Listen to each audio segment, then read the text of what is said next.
A girl on TikTok has told the story of not knowing she was deaf until the age of 16.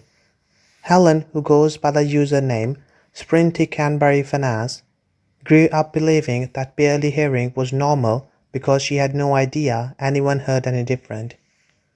In a video that has now been watched more than 2 million times, Helen said she grew up in a school district that carried out hearing tests every single year. She continued, for as long as I can remember, I was failing those tests, but they would always ask me one question after them. Have you been sick within the few weeks?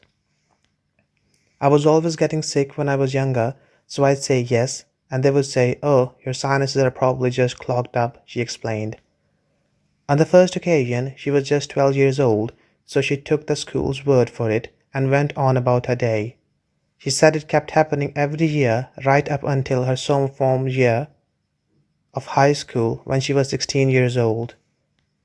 She said, "This year I got called up to the nurse office after the initial hearing test, where my nurse is like, 'Hey, you failed the hearing test.' She told the nurse what else is new, and that she had been failing them every year. The nurse then proceeded to carry out a second test, which Helen also failed. After consulting her parents, she was sent to a primary care doctor who did another hearing test. To nobody's surprise, she also failed that one. Then it was on to an audiologist, where she also failed the test. Doctors then tried a different route using a fancier test.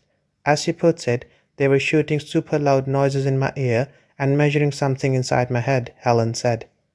One user in the comments explained that it was a test for auditory brainstem response, which is an objective measure of brainstem response to sound. I failed it worse than before, so I had no diagnosis yet other than that my hearing is worse than I thought, but I don't know why, Helen said. Finally, she was taken to an ENT specialist who diagnosed her with otolorosis, a condition that can cause mild to severe hearing loss. The bones in my ears that are supposed to conduct sound aren't conducting sound properly, Helen explained. She was given the option of either having hearing aids or having surgery to replace the bone. However, this carried risk and could have left her completely deaf.